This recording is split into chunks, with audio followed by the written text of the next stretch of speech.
Но сегодня, 3 октября, после мобилизации, пара из Якутии узаконила брак в Приморском крае.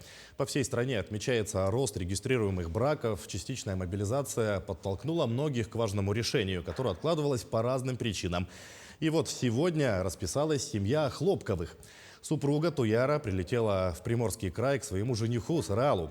Семью расписали оперативно и без бюрократических преград. Напомним, за неделю это вторая семья из Якутии, которая узаконила свой брак в Приморском крае после мобилизации.